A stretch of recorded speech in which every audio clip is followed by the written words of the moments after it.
The candles had barely been lit when Eleanor Whitfield understood that her marriage was already broken. She stood at the entrance of Ashworth Hall, her traveling cloak still damp from the carriage ride, and watched the Duke of Ashworth walk past her without a single word of welcome. He did not look at her. He did not offer his arm. He simply nodded to the butler, said something about supper being served at 8, and disappeared down a long corridor lined with portraits of men who all wore the same expression of quiet contempt.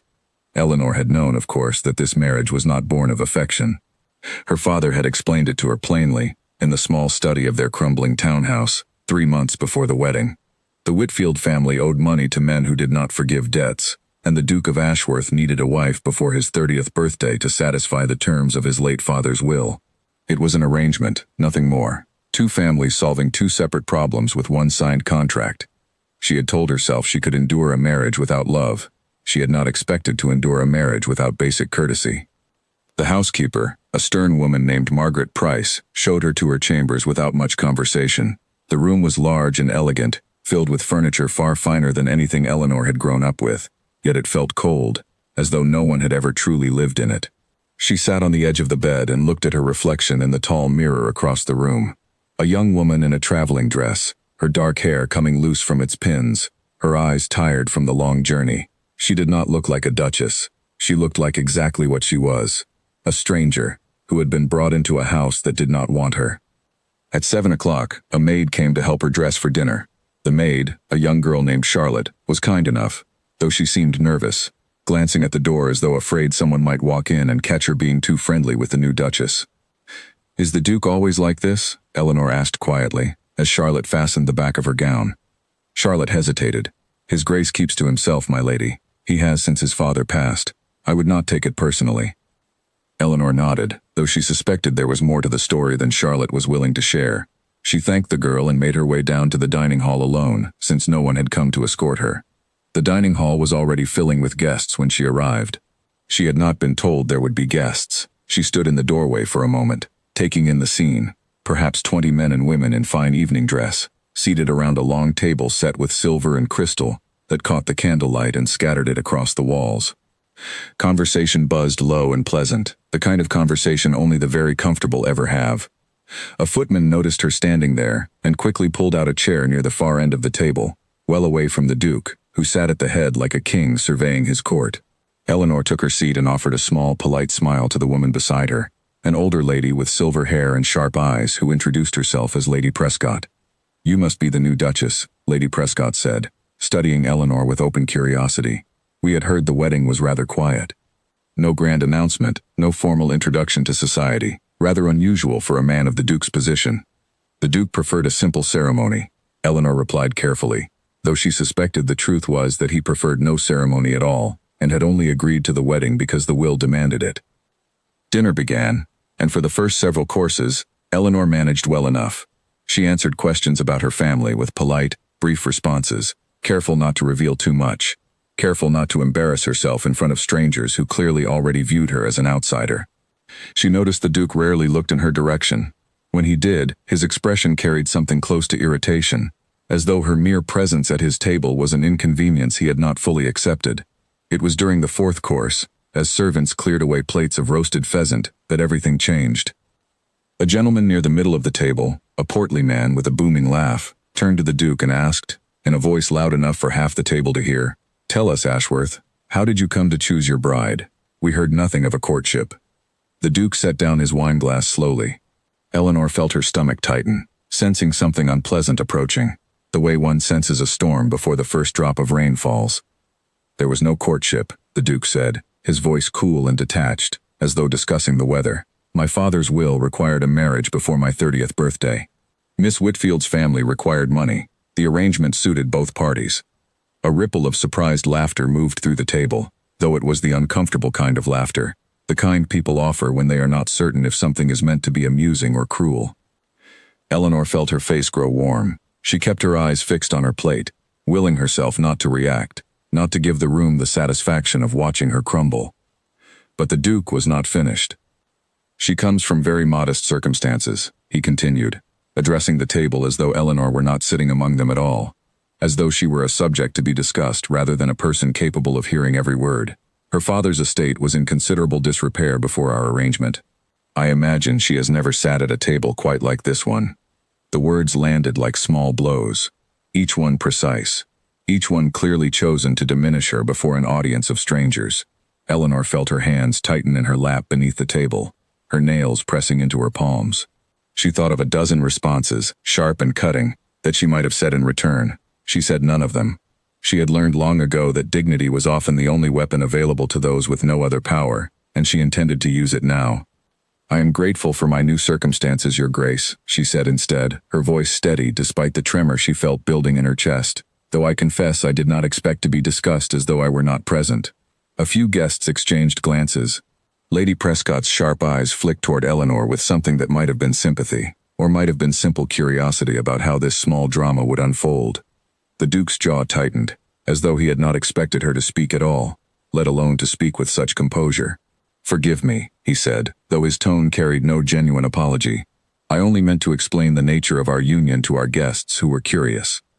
"Of course," Eleanor said, and returned to her plate, though her appetite had entirely vanished. The conversation moved on, guided carefully by Lady Prescott, who seemed to sense the tension and steered the table toward safer topics: the weather, an upcoming horse race, a scandal involving a distant cousin of someone's acquaintance. Eleanor was grateful for the distraction, though she remained acutely aware of the Duke's occasional glances, cold and assessing, as though he were still trying to determine exactly what sort of woman he had married, and whether she would prove to be a problem.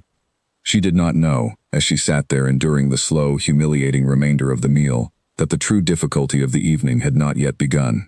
She did not know that among the guests seated at that long table was a man whose memory stretched back further than anyone realized, a man who had spent decades in service to the crown as a diplomat, traveling to courts across Europe, memorizing faces and family names as easily as other men memorized poetry. His name was Lord Ashby Winslow, and he had been quiet for most of the evening, content to observe rather than participate. But something about the young Duchess had caught his attention from the moment she entered the room, something in the shape of her face, the particular color of her eyes, a resemblance he could not quite place but which nagged at the edges of his memory like a half-remembered dream. As dessert was served, Lord Winslow leaned forward slightly, studying Eleanor more closely across the length of the table. He said nothing yet. He simply watched, his expression growing more thoughtful with each passing minute, as though pulling together the threads of a memory that had been buried for many years. Eleanor, unaware of his scrutiny, was focused only on surviving the remainder of the dinner without further humiliation. She smiled when required, answered when spoken to, and counted the minutes until she might reasonably excuse herself. She had no way of knowing that within moments, everything the Duke believed about her, and everything the guests at that table assumed about her modest, unremarkable origins, was about to be shattered entirely. The Duke rose to propose a toast, his glass lifted toward the assembled guests, a thin smile on his face as he prepared to say something about the future of Ashworth Hall under his leadership. It was, Eleanor suspected, meant to be another small moment of asserting his authority, another reminder to everyone present that he alone commanded this house, and everyone within it. He never finished the toast. Lord Winslow's voice cut through the room, quiet but carrying the particular weight of a man unaccustomed to being ignored. "Forgive me," he said, "but might I ask, Duchess, what was your mother's maiden name?" The table fell silent. The Duke lowered his glass slowly, his expression shifting from irritation at the interruption to something more guarded. Eleanor hesitated, surprised by the sudden question, uncertain why an elderly diplomat she had never met would care about such a detail, but she saw no reason to hide it. "Her name was Margaret Ashcombe," she said, "though she passed away when I was quite young." Lord Winslow's face changed entirely. His eyes widened, and he set down his fork with a small, deliberate clink against his plate, as though he needed a moment to steady himself. "Ashcombe," he repeated, almost to himself. "Margaret Ashcombe of Redmond House." Eleanor felt a strange chill move through her. "Yes," she said slowly. "How did you know that?" Lord Winslow did not answer immediately. He looked at her for a long moment, his expression somewhere between astonishment and something that resembled reverence, and then he turned to the rest of the table, his voice carrying clearly to every corner of the room. "My God," he said, "do none of you know who this woman is?" The silence that followed Lord Winslow's words stretched so long that Eleanor could hear the faint crackle of the candles burning in their holders. Every face at the table had turned toward her, and she felt the sudden, unbearable weight of 20 pairs of eyes studying her, as though seeing her for the first time.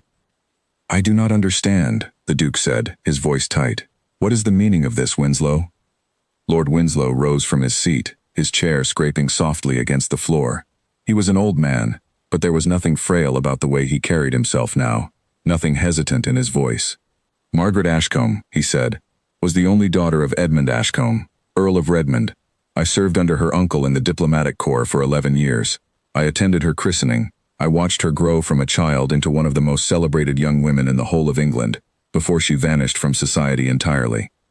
A murmur rose around the table, guests turning to whisper to one another, their earlier condescension replaced by something closer to disbelief. "That cannot be correct," said the portly gentleman who had first asked about the courtship. "The Whitfield family has no connection to the Redmond line. Everyone knows the Whitfields are a family of modest means, nothing more." "Everyone knows what they have been told," Lord Winslow said, his sharp eyes never leaving Eleanor's face. "Tell me, Duchess, did your mother ever speak of her family? Of why she left them?" Eleanor's hands trembled slightly in her lap. She had spent her whole life with only fragments of her mother's history, pieces her father had shared reluctantly, always with a warning to never repeat them outside the family. She had never expected to hear the truth confirmed by a stranger, at a dinner table, in front of a room full of people who had spent the evening looking down on her. "My mother rarely spoke of her past," Eleanor admitted quietly. "She told me only that her family did not approve of her marriage to my father, and that she had chosen love over their expectations. She said nothing more, and I never pressed her, out of respect for whatever pain the subject caused her." Lord Winslow nodded slowly, as though this confirmed something he had long suspected. "Then allow me to tell you what she did not," he said. "Your mother was the granddaughter of the Earl of Redmond, one of the wealthiest and most influential men in England during his time. When she chose to marry a man her family considered beneath her station, they disowned her entirely, struck her name from every record, and forbade anyone in the family from speaking of her again. It was, at the time, one of the greatest scandals of the decade, though the family worked very hard to bury it." The Duke had gone pale. He stared at Eleanor as though seeing an entirely different woman than the one he had humiliated only minutes earlier. "The Earl of Redmond," Lady Prescott said slowly, setting down her wineglass, "died without a male heir. I remember it now. There was a great deal of speculation about the estate, about who would inherit, since his only daughter had been disowned and his son died in his youth." "Precisely," Lord Winslow said. "Which means, unless I am gravely mistaken, that the current Duchess of Ashworth is not merely a woman of modest means the Duke married to satisfy a will. She is, in fact, the last surviving descendant of the Redmond line, and quite possibly the rightful heir to an estate worth considerably more than this one." The room erupted into whispered conversation, a wave of astonishment moving from guest to guest. Eleanor sat frozen, trying to absorb the enormity of what she had just heard, trying to understand how a truth so significant had remained hidden from her for her entire life. "This is absurd," the Duke said, though his voice had lost its earlier confidence. "If this were true, why would her family never mention it? Why would her father allow her to marry into an arrangement built on debt and desperation, if she carried such a claim?" "Perhaps," Lord Winslow said, his gaze steady, "because the Redmond family made it very clear that any attempt to reclaim the inheritance would be met with legal challenges that could take years, or perhaps because Miss Whitfield's father did not wish to burden his daughter with a fight that might never be won. There are many reasons families choose silence over struggle, Your Grace. You, of all people, understand the burden of inherited obligations." The Duke said nothing. He looked at Eleanor with an expression she could not fully read, something between disbelief, calculation, and the faint, uncomfortable beginning of shame. Eleanor felt her heart pounding, though she kept her face as calm as she could manage. She thought of her mother, of the sadness that had always lingered behind her eyes, of the quiet way she used to look out the window as though searching for something lost long ago. She thought of her father, who had built their modest life with such care, who had never once complained about the burden of debts that were not entirely his own making. Had he known all of this? Had he chosen to let her marry into humiliation rather than risk a battle he believed she could not win? "I would like to hear more," Eleanor said quietly, addressing Lord Winslow directly, her voice steadier now than she expected it to be. "If what you say is true, I deserve to know the whole of it." "Of course, my dear," Lord Winslow said, his voice gentler now. "Though this may not be the place for such a conversation, there is a great deal to discuss, and much of it concerns matters of law, inheritance, and family history that deserve more privacy than a crowded dinner table." The Duke rose abruptly from his seat, his chair scraping loudly against the polished floor. "This dinner is concluded," he announced, though his voice lacked its earlier authority. "I believe we have all had quite enough excitement for one evening." The guests began to rise, murmuring among themselves, casting glances at Eleanor that were entirely different from the ones she had received at the start of the meal. Where there had once been polite dismissal, there was now open curiosity, even a kind of cautious respect. Lady Prescott reached over and gently touched Eleanor's hand. "Whatever the truth of it," she said softly, "you carried yourself with more grace tonight than most women twice your age would have managed. Remember that, whatever comes next." Eleanor thanked her, though her mind was still spinning, trying to make sense of a revelation that had upended everything she thought she understood about her own life. As the guests began filing out of the dining hall, she caught sight of the Duke standing near the head of the table, watching her with an expression she had never seen on his face before. For the first time since she had arrived at Ashworth Hall, he looked uncertain. Lord Winslow approached her before he departed, his expression kind but serious. "I will send word tomorrow," he said quietly. "There are records I can help you access, connections I can make on your behalf, if you wish to pursue what is rightfully yours. But I must warn you, Duchess. The Redmond estate is not without complications. There are others who have long assumed they would inherit in the absence of a direct heir, and they will not welcome your claim easily." "I understand," Eleanor said, though in truth she understood very little of what awaited her. She only knew that the life she had believed herself resigned to, a marriage of convenience to a man who despised her, a future defined by quiet endurance, had suddenly become something far more uncertain and far more full of possibility than she had ever imagined. She retired to her chambers that night without a single word from the Duke. She sat by the window for a long while, looking out over the dark grounds of Ashworth Hall, turning over Lord Winslow's revelations again and again in her mind. Somewhere out there, beyond the borders of this cold and unfamiliar house, there was a truth about her family waiting to be uncovered, a truth that had shaped her mother's entire life and, it seemed, was now poised to reshape her own. She did not yet know how deeply this discovery would change everything, not only her standing among the guests who had mocked her, but her marriage, her sense of who she truly was, and the delicate balance of power between herself and the man who had married her, believing she brought nothing to their union but a modest name and a family debt. She only knew that for the first time since her wedding day, she did not feel powerless. She fell asleep with the candle still burning, her mind full of questions that would not wait long for answers. Morning came slowly to Ashworth Hall, gray light filtering through heavy curtains as Eleanor woke from a restless sleep filled with fragments of dreams she could not quite remember. She lay still for a moment, staring at the ceiling, waiting for the events of the previous night to feel less real, less impossible. They did not. If anything, in the quiet of the morning, the memory of Lord Winslow's words felt even more significant, pressing against her thoughts with an urgency she could not ignore. A knock came at her door before she had even risen from bed. Charlotte entered, carrying a folded letter on a small silver tray, her expression a mixture of curiosity and barely concealed excitement. "This arrived for you an hour ago, my lady," Charlotte said. "The messenger said it was urgent." Eleanor sat up and took the letter, recognizing Lord Winslow's careful handwriting on the outside. She broke the seal quickly and read, her eyes moving faster with each line. The letter explained that Lord Winslow had already sent word to an old acquaintance, a solicitor named Mr. Thornbury, who had handled matters related to the Redmond estate for many years. Mr. Thornbury, the letter explained, would be arriving at Ashworth Hall that very afternoon to discuss the matter directly with Eleanor, provided she was willing to receive him. Eleanor's hands trembled slightly as she folded the letter. She had not expected matters to move so quickly, yet some part of her welcomed the speed. She had spent the entire night turning over questions with no answers. Perhaps now, at last, she would begin to understand the truth of her own family.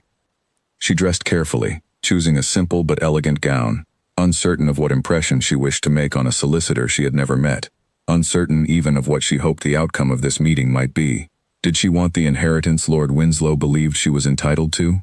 Did she want to disrupt whatever fragile peace existed within her marriage by pursuing a claim that would surely draw attention, scrutiny, and perhaps even hostility from those who had long assumed the Redmond fortune would pass to someone else? She had no answers, only questions, as she made her way downstairs to breakfast. The Duke was already seated at the table when she entered the small breakfast room, a stack of correspondence beside his plate, though he did not appear to be reading any of it. He looked up when she entered, and for a long moment, neither of them spoke. "You slept well, I hope," he said finally, his tone carefully neutral, entirely unlike the cold dismissiveness he had shown her the previous evening. Well enough, Eleanor replied, taking her seat across from him. Given the circumstances. The Duke set down his cup of tea. I owe you an apology, he said, the words seeming to cost him some effort. My conduct last evening was ungracious. I spoke of you as though you were not present, as though your feelings and dignity were of no consequence. That was wrong of me, regardless of what I believed about your circumstances. Eleanor studied him carefully, searching his face for sincerity. She found something there that surprised her. Not the cold arrogance she had come to expect, but something closer to genuine discomfort, even shame. Your apology comes rather suddenly, she observed, given that it arrives only after learning I may be worth considerably more than you believed. The Duke's jaw tightened, but he did not deny the accusation. You are right to be suspicious of my timing, he admitted. I will not pretend otherwise, but I hope, in time, you will understand that my apology is not merely about your changed circumstances. It is about my own conduct, which was unworthy of a gentleman regardless of who you turned out to be. Eleanor said nothing for a long moment, unwilling to accept his words too easily, unwilling to forget the humiliation of the previous evening, simply because the ground beneath their marriage had suddenly shifted. We shall see, she said finally, and turned her attention to her breakfast, leaving the Duke to sit in the uncomfortable silence of his own uncertainty. Mr. Thornberry arrived precisely at 3 o'clock that afternoon, a tall, thin man with spectacles and a careful, deliberate manner of speaking that suggested decades of experience navigating delicate legal matters. He was shown into the drawing room, where Eleanor waited with a mixture of anticipation and nervousness she could not quite suppress. Duchess, Mr. Thornberry said, bowing slightly as he entered, thank you for receiving me on such short notice. I understand Lord Winslow has already explained something of the situation. He has told me that my mother was the daughter of the Earl of Redmond, Eleanor said, and that she was disowned when she married my father. Beyond that, I know very little. Mr. Thornberry settled into a chair across from her and opened a leather folder filled with documents. Then allow me to explain what I know, and what remains uncertain, he said. The Earl of Redmond, Edmund Ashcombe, passed away 11 years ago without a living son to inherit his title and estate.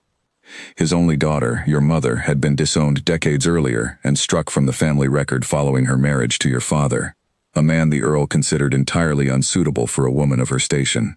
My father was a good man, Eleanor said quietly, a flash of protective anger rising in her chest. I have no doubt of it, Mr. Thornberry said gently, but the Earl was a proud man, and pride often blinds even good judgment. In any case, upon the Earl's death, the estate and title passed to a distant cousin, a man named Charles Ashcombe, who has held both for the past 11 years. However, the will contained a clause that has only recently come to my attention, one that specifies the estate should revert to the Earl's direct bloodline should a legitimate descendant ever come forward and prove their claim. Eleanor felt her breath catch. And you believe I am that descendant? I believe it is highly likely, Mr. Thornberry said, though proving it will require documentation. Your mother's birth records, marriage records, and ideally some correspondence or personal effects that establish the connection beyond doubt. Do you possess any such items? Eleanor thought immediately of the small wooden box her mother had kept locked in her bedroom, a box Eleanor had inherited after her mother's death but had never fully explored, out of respect for what she assumed were simply sentimental keepsakes too painful to examine. I believe I might, she said slowly. There is a box among my belongings. I have never opened it fully. My mother asked me, before she died, to keep it safe but never explained its contents. Mr. Thornberry's expression brightened with cautious hope. If that box contains what I suspect it might, Duchess, it could provide exactly the proof we need. Eleanor excused herself and hurried upstairs, her heart pounding with a mixture of excitement and apprehension. She retrieved the small wooden box from where it had remained untouched for years, tucked away in the bottom of her traveling trunk, and carried it back down to the drawing room with trembling hands. She set the box on the table and, for the first time in her life, opened it fully.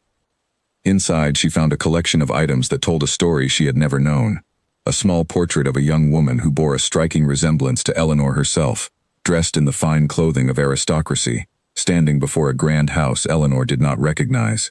A bundle of letters tied with faded ribbon, written in a delicate hand and addressed to, My dearest Margaret, from someone signing only as, Your loving mother, though forbidden to say so. A christening gown of exquisite lace, far finer than anything Eleanor's modest family could have afforded. And, at the very bottom, a folded document bearing an official seal, which Mr. Thornberry examined carefully before looking up at Eleanor with an expression of quiet triumph. "This is a certified copy of your mother's birth record," he said. "Margaret Ashcombe, daughter of Edmund Ashcombe, Earl of Redmond, born at Redmond House. This, combined with your own birth record establishing your parentage, should be more than sufficient to prove your claim." Eleanor stared at the document, at the portrait of the woman who so resembled herself, at the letters her mother had kept hidden for reasons Eleanor was only now beginning to understand. Tears gathered in her eyes, not entirely from sorrow, but from the overwhelming weight of finally understanding a truth that had shaped her entire life without her knowledge. "Why would she keep all of this hidden?" Eleanor whispered. "Why never tell me?" "Perhaps," Mr. Thornberry said gently. "Your mother wished to protect you from a battle she herself had lost. Perhaps she hoped, in time, circumstances might change, and she left this box as a means for you to reclaim what she could not, when the moment was right." Eleanor closed her eyes, thinking of her mother's quiet sadness, the faraway look she so often wore, the stories she never told. It seemed impossibly cruel that her mother had died without ever revealing this truth, without ever seeing whether her daughter might one day reclaim the family and fortune that had been stolen from her by pride and prejudice. "What happens now?" Eleanor asked, opening her eyes and looking at Mr. Thornberry with newfound determination. "Now," he said, gathering the documents carefully, "we file the claim. I must warn you, Duchess, that Charles Ashcombe, the current holder of the Redmond title and estate, will not relinquish his position easily. He has held both for 11 years and has built a life around them. He will almost certainly contest your claim through every legal means available to him." "Then we shall meet his challenge," Eleanor said, surprising herself with the steadiness in her own voice. "I did not ask for any of this, Mr. Thornberry. I did not seek an inheritance or a title, but I will not hide from the truth of who I am, not any longer, and I will not allow my mother's memory to remain buried simply because reclaiming it proves difficult." Mr. Thornberry smiled, the first genuine smile he had offered since arriving. "Spoken like a true daughter of the Redmond line," he said. "I will begin preparing the necessary documents immediately. This will take time, Duchess, and patience, but I believe your claim is strong." As Mr. Thornberry departed that evening, Eleanor stood at the window of her chambers once more, watching his carriage disappear down the long drive, the wooden box now resting on the table beside her, its contents spread out like fragments of a life finally coming into focus. She did not yet know that word of her claim would spread through society far faster than any legal proceeding could contain, or that Charles Ashcombe, upon hearing of her intentions, would arrive at Ashworth Hall himself within the week, determined to protect what he had long considered his by right. She only knew that for the first time since her wedding day, she felt something she had not expected to feel in this cold, unfamiliar house.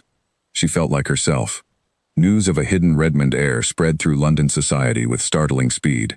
Within days, Eleanor could sense the shift in how the household staff addressed her, how tradesmen who visited Ashworth Hall bowed a little lower, how invitations began arriving that had never come before. The transformation was both gratifying and unsettling, a reminder of how quickly the world reshaped its opinion of a person based on wealth and title rather than character. The Duke, too, had changed in ways Eleanor found difficult to interpret. He no longer avoided her at meals. He asked after her comfort, inquired about her correspondence with Mr. Thornberry, even offered, somewhat awkwardly, to place the resources of Ashworth Hall at her disposal should she need them for her claim. Eleanor accepted his assistance cautiously, uncertain whether his newfound attentiveness stemmed from genuine remorse or simple political calculation, given that a wife with a powerful inheritance was undoubtedly more valuable to him than one without. She did not have long to consider the question. For exactly 6 days after Mr. Thornberry's first visit, Charles Ashcombe arrived at Ashworth Hall unannounced. Eleanor was in the drawing room, reviewing correspondence with Mr. Thornberry, when Margaret Price entered to announce the arrival of a visitor. "A Mr. Charles Ashcombe, my lady," she said, her voice carrying a note of uncertainty, as though unsure whether the name would be welcome. "He insists on seeing you immediately. He says the matter cannot wait." Eleanor exchanged a glance with Mr. Thornberry, whose expression had grown noticeably tense. "Show him in," she said, straightening in her chair, gathering whatever composure she could manage. Charles Ashcombe entered the room like a man accustomed to commanding attention wherever he went. He was perhaps 40 years of age, tall and broad-shouldered, dressed in clothing of obvious wealth, his expression carrying the particular arrogance of a man who had never once doubted his place in the world. "So," he said, his eyes moving over Eleanor with cold assessment, This is the young woman who believes herself entitled to my estate. I believe myself entitled to nothing that is not rightfully mine, Eleanor replied, rising from her chair to meet him with steady eyes. If the documentation supports my claim, then the estate was never truly yours to begin with, Mr. Ashcombe. It belonged by right to my mother, and by extension to me. Charles's jaw tightened at her composure, clearly having expected a more timid response. Your mother forfeited any claim to the Redmond fortune the moment she chose to marry beneath her station, he said. The Earl made his wishes known. She was disowned, struck from the family entirely. Whatever games you and your solicitor are playing, I assure you, they will find no success in a court of law. Then you have nothing to fear from allowing the process to proceed, Mr. Thornbury interjected calmly. If the claim is without merit, the courts will determine as much, but I would advise you, Mr. Ashcombe, that the documentation we possess is quite compelling. Charles's eyes flicked toward Mr. Thornbury with obvious irritation before returning to Eleanor. Let me be clear, he said, his voice lowering into something more threatening. I have spent 11 years building my life around the Redmond estate. I have invested in its lands, restored its properties, established relationships throughout the county, built upon my position as its rightful holder. I will not surrender any of it without a fight, and I assure you, I have resources far beyond what a young woman recently plucked from obscurity could possibly hope to match. I am no longer plucked from obscurity, Mr. Ashcombe, Eleanor said quietly, though there was steel beneath the calm surface of her voice. I am the Duchess of Ashworth, and I have the full support of my husband's household and resources behind my claim, in addition to whatever legal standing my birth entitles me to. I would advise you not to underestimate what I am capable of, simply because you find my composure inconvenient. For a moment, Charles said nothing, clearly recalculating his approach in the face of her unexpected resolve. Then his expression shifted into something colder, more calculating. Very well, he said. If it is a fight you want, Duchess, it is a fight you shall have. But I would remind you that legal battles are costly and prolonged and often destroy far more than they resolve. Think carefully about whether you truly wish to drag your mother's scandal back into public view, to have her disgrace discussed in courtrooms and printed in newspapers, simply to satisfy your own ambition. The threat was thinly veiled, and Eleanor felt a flash of anger rise within her, though she kept her expression carefully composed. My mother's only disgrace, she said, was loving a man her family considered unworthy, and being punished for it by people more concerned with pride than with love. I am not ashamed of her story, Mr. Ashcombe. I intend to see it told fully and honestly, regardless of the discomfort it may cause you or anyone else who benefited from her exile. Charles studied her for a long moment, something like grudging respect flickering briefly across his features, before it hardened again into resolve. Then we understand one another, he said. I will see you in court, Duchess. He turned sharply and departed without another word, leaving the drawing room considerably more tense than he had found it. Mr. Thornbury exhaled slowly once the door had closed behind him. That went about as well as I expected, he said. Charles Ashcombe is a formidable opponent, Duchess. He has spent over a decade cultivating relationships with judges, solicitors, and members of society who owe him favors. This will not be an easy fight. I did not expect it to be, Eleanor said, though she felt a tremor of doubt beneath her composed exterior. But I will not abandon my mother's memory simply because the path forward proves difficult.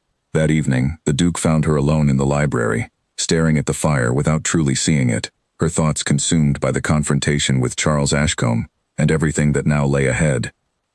I heard about Ashcombe's visit, the Duke said, settling into the chair across from her. Margaret told me. She said he was quite hostile.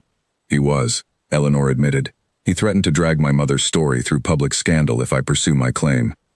The Duke was quiet for a moment, watching the firelight play across her face. And will that stop you? He asked. Eleanor considered the question carefully before answering. No, she said finally. I have spent my entire life not knowing who I truly was, living in the shadow of a mystery my mother never explained. I will not spend the rest of it hiding from the truth simply because a man who profited from her exile finds it inconvenient. The Duke nodded slowly, something like admiration crossing his features. Then you shall have my full support, he said. Whatever resources Ashworth Hall possesses, legal connections, financial backing, social influence, they are yours to use as you see fit. Eleanor studied him carefully, still uncertain how much to trust this newfound alliance, still remembering the humiliation of that first dinner with painful clarity. Why, she asked directly, why offer your support now, when a week ago you could barely bring yourself to acknowledge my presence at your own table? The Duke's expression grew somber, and for the first time, Eleanor saw something in his eyes that looked genuinely like shame. "Because I was wrong," he said simply. "I judged you before I knew anything true about your character, and I treated you cruelly, because I resented the circumstances of our marriage rather than seeing the person standing in front of me. Whatever comes of your claim to the Redmond estate, I owe you an honest effort to be a better husband than I have been thus far." Eleanor said nothing for a long moment, weighing his words against the memory of his cruelty, uncertain whether an apology, however sincere, could truly repair the damage already done. But she found, somewhat to her own surprise, that she wanted to believe him. "We shall see, Your Grace," she said finally. "Actions will convince me far more thoroughly than words." The Duke nodded, accepting her caution without argument. "Then allow me to begin proving myself," he said. "Tomorrow I will accompany you to meet with Mr. Thornberry, and I will use whatever influence I possess to ensure your claim receives a fair hearing, regardless of Ashcomb's resources or connections." It was, Eleanor thought as she retired to her chambers that night, a small but meaningful shift in the foundation of their marriage. Not a resolution, not yet, but the beginning of something that might, with time and effort, grow into genuine partnership rather than cold obligation. She did not yet know how difficult the road ahead would truly be, how many obstacles Charles Ashcombe would place in her path before the matter was finally settled, or how the coming weeks would test not only her claim to the Redmond estate, but the fragile trust beginning to form between herself and the man she had married as a stranger. She only knew that she was no longer facing the battle alone. The weeks that followed tested Eleanor in ways she had never anticipated when she first opened her mother's wooden box of secrets. Charles Ashcombe proved every bit as formidable an opponent as Mr. Thornberry had warned, employing every legal maneuver available to delay proceedings, question the authenticity of her documents, and cast doubt upon her claim in the minds of anyone who might influence the outcome. He hired solicitors from London's most prestigious firms, men who specialized in dismantling inheritance claims through technicalities and procedural delays. He spread quiet rumors through society, suggesting that Eleanor's documents might be forgeries, that her sudden appearance as a Redmond heir was suspiciously convenient timing, coming as it did immediately after her marriage into a titled family that stood to benefit enormously from her claim. Eleanor felt the weight of these attacks keenly, though she refused to let them break her resolve. She spent long hours with Mr. Thornberry, reviewing every document, strengthening every argument, ensuring that when the matter finally reached the courts, her claim would stand on foundations too solid to be easily shaken. The Duke proved true to his word, standing beside her through the mounting pressure with a steadiness that surprised her more with each passing day. He used his own connections to counter the rumors Charles spread, hosted gatherings where Eleanor could tell her mother's story directly to influential members of society, rather than allowing Charles's version to stand unchallenged, and spent evening after evening in the library with her, reviewing legal strategy long after most husbands would have retired for the night. Slowly, almost without Eleanor realizing it was happening, something between them began to shift. The cold stranger who had humiliated her at that first dinner seemed to fade further into memory with each passing week, replaced by a man who listened carefully to her opinions, who deferred to her judgment on matters concerning her own family's history, who seemed genuinely invested in seeing justice done, rather than simply securing whatever benefit her inheritance might bring to his own position. "You surprise me," Eleanor told him one evening, as they sat together reviewing a particularly troublesome document Charles's solicitors had submitted, questioning the validity of her mother's birth record. "I did not expect the man who mocked me at dinner to become the man fighting so fiercely on my behalf." The Duke set down the document and looked at her seriously. "I have thought a great deal about that evening," he said, "about the person I was before I truly knew you. I am not proud of him, Eleanor. He was a man so consumed by his own resentment toward circumstances beyond his control that he failed to see the person suffering beside him. I hope, in time, I might become someone you no longer recognize as that man at all." Eleanor felt something warm stir in her chest at his words, though she was careful not to let herself grow too comfortable too quickly. Trust, she had learned, was something built slowly, through consistent action over time, not through a single apology or a few weeks of good behavior. Still, she found herself softening toward him in ways she had not expected, finding comfort in his steady presence during a period that otherwise felt overwhelming and uncertain. The court date arrived on a cold morning in early spring, the courtroom filled with spectators drawn by the scandal and intrigue surrounding the case. Eleanor sat beside Mr. Thornberry, the Duke on her other side, her mother's documents spread carefully before them, while across the room, Charles Ashcombe sat with his own team of solicitors, his expression carrying the confident arrogance of a man who still believed victory belonged to him by right. The proceedings stretched across 3 exhausting days. Mr. Thornberry presented the birth records, the letters, the christening gown, each piece of evidence building steadily toward an undeniable conclusion. Charles's solicitors challenged every document, questioned every witness, attempted repeatedly to cast doubt on the authenticity of evidence that had survived, hidden and protected, for over 2 decades. The turning point came on the 2nd day, when Mr. Thornberry called an unexpected witness to the stand, an elderly woman named Mrs. Harriet Doyle, who had served as a lady's maid to Margaret Ashcombe during her youth at Redmond House, before the scandal that led to her disownment. Mrs. Doyle's testimony proved devastating to Charles's case. She spoke with clear, unwavering certainty of Margaret's childhood, of the Earl's fury upon learning of her intention to marry a man beneath her station, of the night Margaret left Redmond House forever, carrying only a small collection of personal belongings, including, Mrs. Doyle confirmed under oath, the very christening gown and portrait that now sat as evidence before the court. "I have thought of her every day since she left," Mrs. Doyle said, tears gathering in her eyes as she looked toward Eleanor across the courtroom. "And now, looking at this young woman, I see Margaret's face as clearly as if she stood before me herself. There can be no doubt in my mind. This is Margaret's daughter." The courtroom fell into hushed murmurs following her testimony, and Eleanor felt tears sting her own eyes at the unexpected emotion of hearing a stranger speak so lovingly of the mother she had lost, of finally having someone confirm not just the legal facts of her claim, but the human truth of her mother's story. Charles's solicitors attempted to discredit Mrs. Doyle's testimony, suggesting her memory might be unreliable given the passage of so many years, but the damage had been done. The judge, an elderly man with a reputation for careful, deliberate judgment, seemed visibly moved by the elderly woman's account, and Eleanor sensed, for the first time since the proceedings began, that the tide had truly turned in her favor. On the 3rd and final day, after hours of closing arguments from both sides, the judge retired to consider his verdict. Eleanor sat in the corridor outside the courtroom, the Duke's hand resting gently over hers, both of them waiting in tense silence for a decision that would determine not only her inheritance, but the entire trajectory of her future. When they were finally called back into the courtroom, Eleanor's heart pounded so fiercely she could barely hear the judge's opening remarks over the sound of her own pulse. "Having carefully reviewed all evidence presented," the judge said, his voice carrying clearly through the silent courtroom, "including documentary evidence, testimony from a credible witness with direct personal knowledge of the deceased Margaret Ashcombe, and the clause specified within the late Earl of Redmond's will regarding the reversion of the estate to a legitimate direct descendant, this court finds in favor of the claimant, Eleanor Whitfield, Duchess of Ashworth." The words seemed to hang in the air for a moment before their full meaning settled over Eleanor. She had won. Her mother's story, buried for decades, silenced by pride and prejudice, had finally been heard and vindicated in a court of law. Charles Ashcombe's face went white with fury, though he said nothing as the judge continued, outlining the terms of the estate's transfer, the timeline for Charles's departure from Redmond House, and the legal formalities that would need to be completed in the coming weeks to finalize Eleanor's inheritance. Eleanor felt the Duke's hand tighten around hers, and when she turned to look at him, she found his eyes bright with something that looked remarkably like pride. "You did it," he said quietly, his voice thick with emotion. "Eleanor, you truly did it."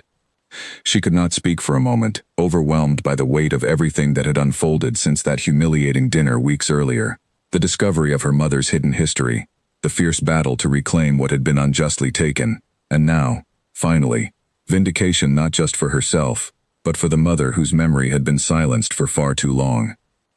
As they left the courthouse together, Eleanor paused on the steps, looking out over the crowd of onlookers who had gathered to witness the conclusion of what society had already begun calling one of the most remarkable inheritance cases in recent memory.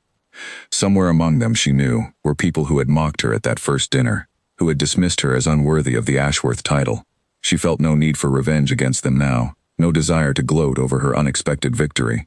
She felt only a quiet, steady sense of having finally claimed the truth of her own identity, after a lifetime of not knowing who she truly was. "What will you do now?" the Duke asked softly. "With an estate of your own, a title of your own. You are no longer simply my Duchess, Eleanor. You are the Countess of Redmond in your own right." Eleanor considered the question carefully as they descended the courthouse steps together, the cold spring air biting pleasantly against her face after the stifling tension of the courtroom. "I do not yet know entirely," she admitted. "But I know I do not wish to abandon Ashworth Hall, or the life we have begun building together these past weeks. Perhaps there is a way to honor both parts of who I am now, the Duchess of Ashworth and the Countess of Redmond, carrying my mother's legacy forward at last." The Duke smiled, a genuine, warm smile unlike anything Eleanor had seen from him during those early, cold weeks of their marriage. "Then we shall find that way together," he said, "if you will have me as your partner in it." Eleanor looked at him for a long moment, considering how far they had traveled from that humiliating dinner, where he had spoken of her as though she were not present, as though her feelings mattered nothing at all. She thought of the man who had stood beside her through every difficult moment since, who had fought alongside her rather than against her, who had proven, through consistent action rather than empty words, that he had truly changed. "I believe I will," she said finally, allowing herself a small, genuine smile of her own. They walked together toward their waiting carriage, leaving behind the courthouse and the battle that had finally, after so many difficult weeks, come to its rightful conclusion.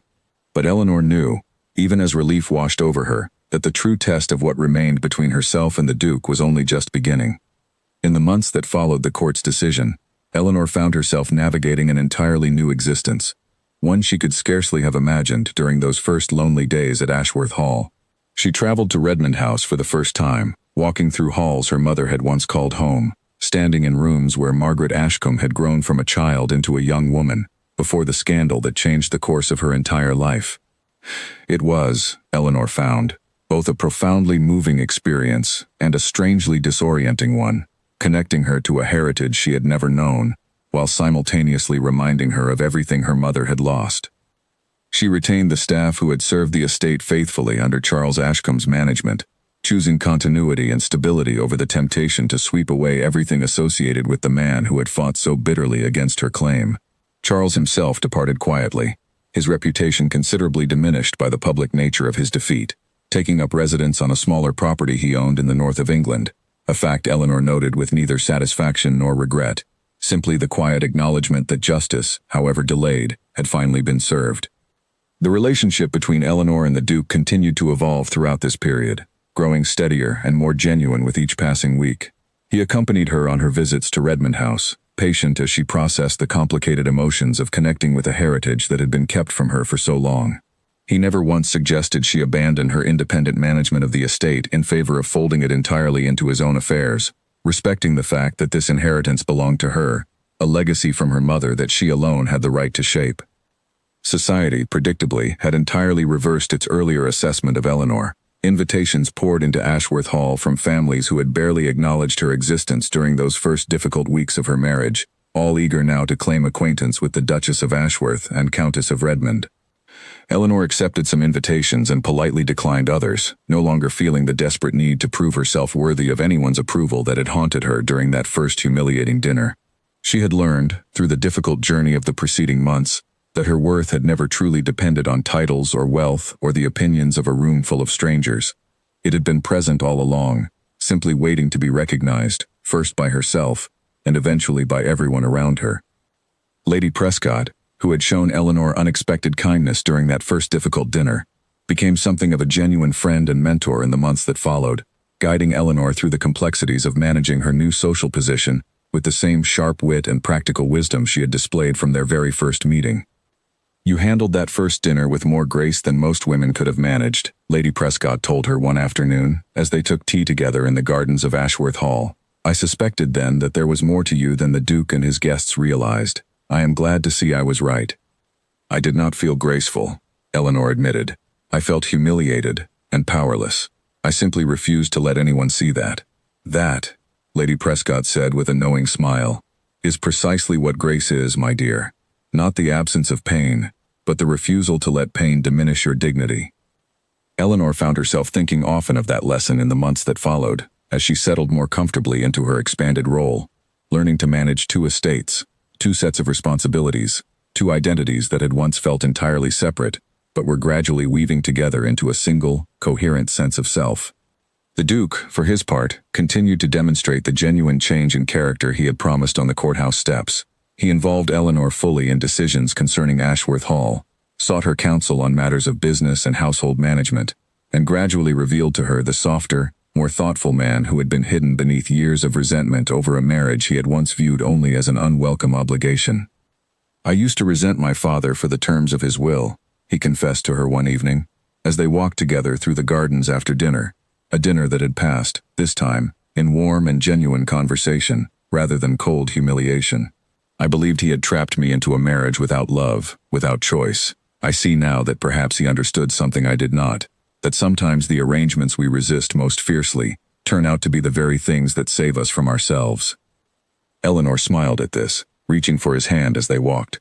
"Your father could not have known who I truly was," she said, "or what I might bring into your life. I think, perhaps, he simply hoped you would find someone capable of teaching you what truly matters, regardless of circumstance." "He found exactly that," the Duke said softly, stopping beneath the old oak tree that stood at the center of the garden, turning to face her fully. "Eleanor, I know our marriage began under circumstances neither of us chose, built on obligation rather than affection. But I find myself months later unable to imagine my life without you in it, not because of any inheritance or title you carry, but because of who you are, your strength, your grace, your refusal to be diminished by anyone's cruelty, including my own. I love you, Eleanor. Not the Duchess, not the Countess, but you." Eleanor felt tears gather in her eyes, thinking back to that cold, humiliating first dinner, to the stranger who had married her out of obligation and treated her with such careless cruelty. She thought of every difficult day since, the discovery of her mother's hidden history, the fierce battle to reclaim her inheritance, the slow, careful rebuilding of trust between herself and the man standing before her now, so different from the one she had first known. "I love you as well," she said finally, surprising herself with the simple certainty of the words, not despite everything that happened between us, but perhaps, in some strange way, because of it. "We built something real, out of something that began so poorly. I do not think I would trade that difficult beginning for an easier one, not when it led us here." The Duke leaned forward and kissed her gently beneath the old oak tree, the garden quiet around them, the cold humiliation of that first dinner now feeling like a distant memory belonging to two entirely different people than the ones they had become. In the years that followed, Eleanor and the Duke built a marriage that society came to view as a genuine partnership, a rare thing among the arranged unions so common to their world. Eleanor divided her time between Ashworth Hall and Redmond House, honoring both the family she had married into and the family history she had reclaimed, ensuring that her mother's memory, once silenced and hidden, would never again be forgotten or diminished. She often thought back to that terrible first dinner, to the humiliation she had endured in front of a room full of strangers, and she found, with the clarity that only distance and time could provide, that she felt something close to gratitude for how it had all unfolded. Without that painful evening, Lord Winslow might never have recognized her mother's name. Without that recognition, she might never have discovered the truth of her heritage, never have found the courage to fight for what was rightfully hers, never have witnessed the Duke's genuine transformation from cold stranger to devoted partner. The humiliation that had once threatened to break her had instead become the very foundation upon which she built an entirely new life, one defined not by the modest circumstances others had once assumed to define her worth, nor by the wealth and title she eventually claimed, but by the quiet strength and dignity she had carried with her all along, waiting only for the world to finally recognize what had always been true. She was, and had always been, far more than anyone at that first dinner had believed her to be. 2 years after the court had ruled in her favor, Eleanor stood once more in the great hall of Redmond House, though this time the occasion carried none of the uncertainty and tension of her first difficult visit. She had come to host a gathering unlike any the estate had seen in decades, a celebration marking the restoration of Redmond House not merely as a building reclaimed through legal battle, but as a true home once again, filled with warmth and life after years of quiet neglect under Charles Ashcombe's indifferent management. The Duke stood beside her as guests arrived, greeting each with the easy warmth that had become natural to him in the years since their difficult beginning. Their daughter, a bright and curious girl of 1 year named after Eleanor's mother, slept peacefully in the arms of her nurse nearby, the newest addition to a family history that had once nearly been erased entirely. Lady Prescott arrived among the first guests, her sharp eyes taking in the transformed estate with obvious approval. "You have done remarkable work here," she said, embracing Eleanor warmly. "Your mother would be proud, I think, to see her home so full of life once more." "I hope so," Eleanor said softly, glancing toward the portrait of her mother that now hung in a place of honor above the great hall's fireplace, restored and cleaned, no longer hidden away in a forgotten wooden box, but displayed proudly for all who visited to see. Lord Winslow arrived shortly after, older now but still sharp-eyed and observant, the man whose simple question at that fateful dinner had set everything in motion. "I confess," he said, taking Eleanor's hand warmly, "I did not expect, when I first recognized your mother's name across that dinner table, that it would lead to such a remarkable transformation. You have honored her memory beautifully, Duchess. I could not have done it without your recognition that evening," Eleanor said sincerely. "You gave me back a piece of myself I never knew was missing." As the celebration continued into the evening, Eleanor found a quiet moment to step outside onto the terrace overlooking the gardens her mother had once walked as a young girl, before pride and prejudice had torn her away from everything she had known. The Duke joined her there, wrapping a warm cloak around her shoulders against the evening chill. "Do you ever think about that first dinner at Ashworth Hall?" he asked quietly, watching the sunset paint the sky in shades of gold and amber above the restored gardens. "Often," Eleanor admitted, "though it feels now like it happened to entirely different people than who we have become." "I was cruel to you that night," the Duke said, the old regret still present in his voice even after so much time had passed. "I think of it still sometimes, and wonder how you found the strength to forgive me." Eleanor turned to look at him, thinking of the long journey that had brought them from that cold, humiliating beginning to this warm evening, surrounded by family and friends who had once dismissed her, but now genuinely respected the woman she had become. "Forgiveness was never about excusing what happened," she said thoughtfully. "It was about choosing to build something better from the wreckage of a poor beginning. You changed, truly and consistently, not just in words but in action, day after day, until I could trust that change was real. That made forgiveness possible, and eventually, it made this life we have built together possible as well." The Duke pulled her closer, and together they watched the last light fade over the gardens where Margaret Ashcombe had once walked as a young girl, before scandal and pride had torn her from everything she had known, and where her granddaughter now stood, having reclaimed not only an inheritance and a title, but the full truth of who she had always been. Inside, their daughter's cry drifted faintly through an open window, and Eleanor smiled, thinking of the future stretching ahead for the small girl who would grow up knowing exactly who she was, exactly where she came from, with no hidden truths waiting to be discovered, no humiliation to overcome before the world recognized her worth. The legacy of Redmond House, once nearly lost to pride and silence, would continue forward into a new generation, carried by a family that had learned, through great difficulty, that true worth was never determined by the opinions of others in a crowded dining hall, but by the quiet strength and integrity carried within, waiting patiently for the moment the world finally chose to see it clearly. Eleanor closed her eyes and breathed in the cool evening air, feeling, at last, completely and entirely at peace with everything her difficult journey had taught her. She had found not just an inheritance, not just a title, but a genuine home, and a genuine love, built from the unlikeliest of beginnings. And that, she thought, was worth more than any fortune the Redmond estate could ever provide.